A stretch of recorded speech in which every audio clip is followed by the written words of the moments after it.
other, you were in Fallout? Actually, quite a few of my friends freaked out. And some family members, my brothers were quite impressed. Well, one of them was quite impressed, the other two just like, cool. I preferred arcade. Yeah.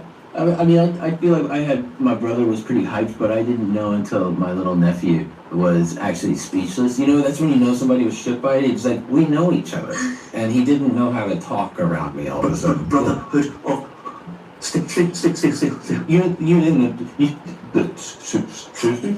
Is it coming? You know? Yeah. I love it when people try to get little spoilers out of you, and you're like, I'm not gonna... I don't talk. I don't tell anybody anything. What I don't tell anybody anything. Like a vole. I didn't even realize. I can't. Liar. I swear, I'm not that smart. I'm not that smart. You're too good an actress for me not to believe that was on I'll purpose. take it.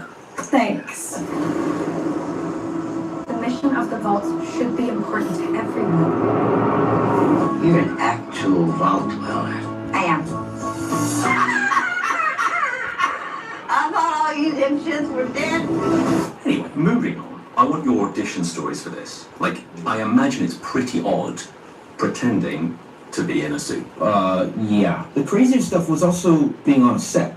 I mean, seeing what Howard Cummings and his team had been building, I got to walk into a vault. That was part of the audition. It was part of the audition. This felt like out of the storybooks, you know, you try the suit on, does it fit type of thing, but obviously that full suit doesn't fit me. I have to be massively tall before I am then put on platforms to be a monster.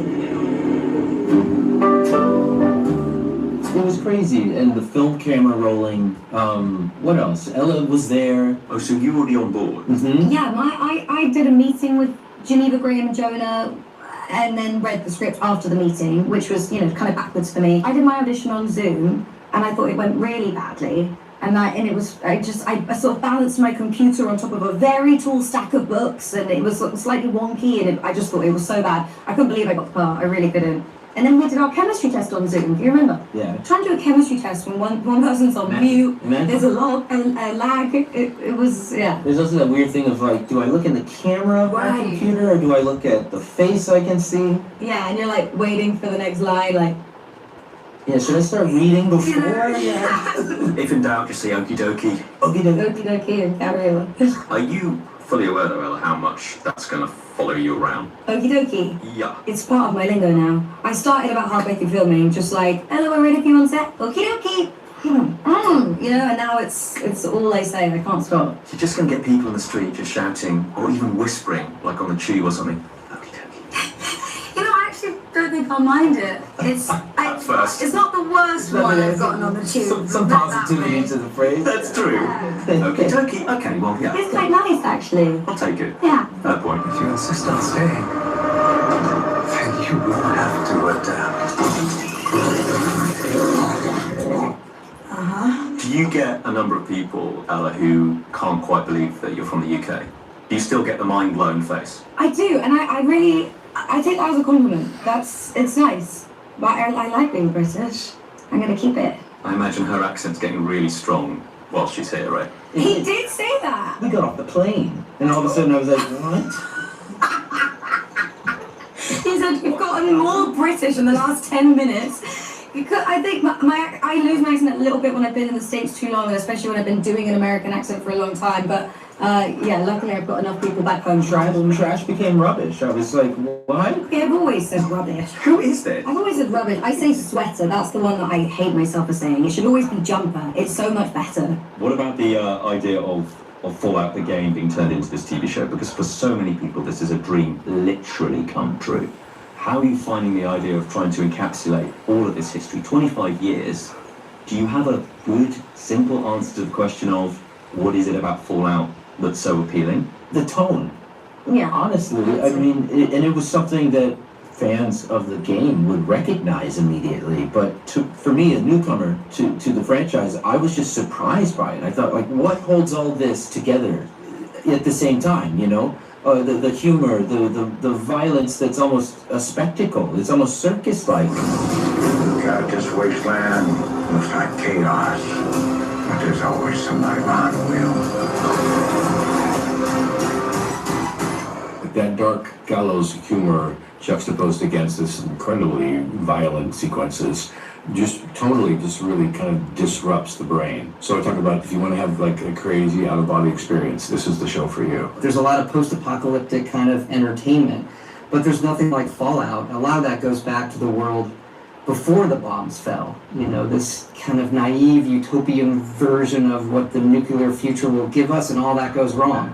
And whether you're someone watching the show and seeing these characters, or you're playing the game, when you're put in that reality of the wasteland, it's like, what would you do to survive? And it has some very harsh moments there, but it wants you to have a good time, right? It's going to wink at the camera. There's some dark humor. That serves us really well in the games, obviously. And one of the brilliant jobs that Jonah and crew did, everybody on this, was finding that tone and weaving it in and out, where one moment it's an action epic, and one moment it's a dark comedy. I see it with you.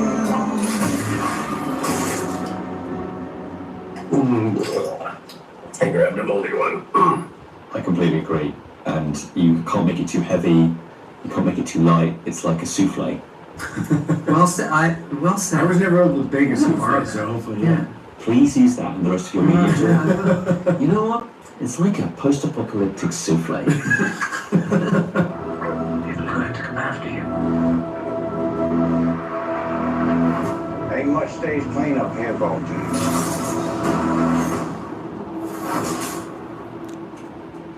Well, now that is a very small drop in a very, very large bucket of drugs. I imagine working with Walton Goggins, and Kyle as well, obviously.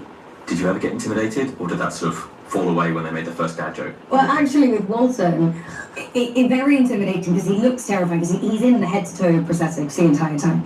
But I remember the first time we did a scene together, I came onto set and was absolutely terrified of this ghoul.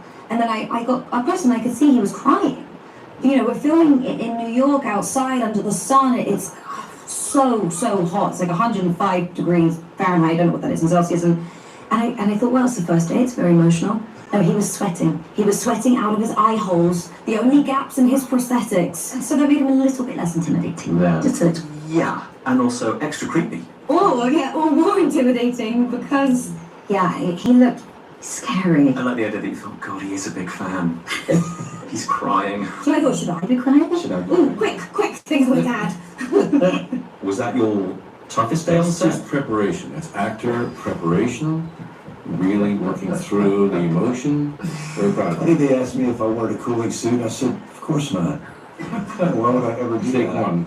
Day two, like, it's like, Day two. please let me go inside. Did I see in one video, though, you were asked, you guys, there's all four of you, who's the big game fan? Like, who's the actual one who's played the games? Did I see your hand go up? Okay, I've been playing about 3 years and I'm on level 2. I'm a level 2. I think we have to imagine the camera hitting a wall and like turning out. No, it is. Someone told me to invert the controls because I get really frustrated that it just doesn't come naturally to me. And I get really mad because the problem with being competitive and not very good is you're just angry all the time. and that's how it feels. So I spent a lot more time watching other people play the game. It seemed like a more efficient use of my time rather than just smashing my controller on the ground. I did mention I have brothers, right? It's sort of bred the competitiveness into me. I get it. But we both watched people play the game, right? Twitch and YouTube and all of that. And that was useful. Excuse me. Hi. I just want to ask you for directions. You do have these grace notes that are in teasers and trailers, so I'm not overstepping it. Yeah. For example, you know, gun out speaking to a NPC and beginning a conversation with a weapon in their face is chef's kiss. Yeah. Where did that come from? Was that in an early script? Because it delighted And failing that dialogue. Made the characters. Look, that's, Graham and Geneva writing the scripts and diving into the games and just saying, hey, what is the tone? And finding those moments. We're talking about translating it. The other thing I point out, the way we approach the games is each one is unique. We go into Fallout 4, I approach it where no one's ever played a Fallout game before. So each game is a moment in time for Fallout in the same way the show is, right? And so, yes, it has callbacks to things, but it moves the story forward a little bit. That's beauty of being able to work with so many people that you just deeply, deeply trust. I mean, Jonah is also a fan of the games. He's played a lot. There's so much, like you say, so much detail, so many little moments. You know, there's comedy in every moment, even the darkest, most devastating ones. So I'll leave you with this final question on that note.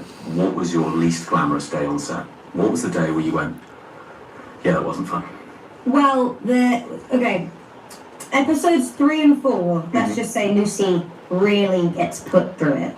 There is maybe the second time Lucy and the Ghoul meet Morgan, a scene involving a finger monster and water. That's all I'll say for fear of spoiling. And I mean, she doesn't look very glamorous. She looks bedraggled. But that doesn't mean it wasn't fun. I think that's the joy of it, right? Is being able to really go to the extent of like human capability and just desperation and survival, and that's exciting to me. Really being able to get into the theme of survival. I can't say okie dokie again. If I have to say okie dokie. Thanks for watching. If you enjoyed this video,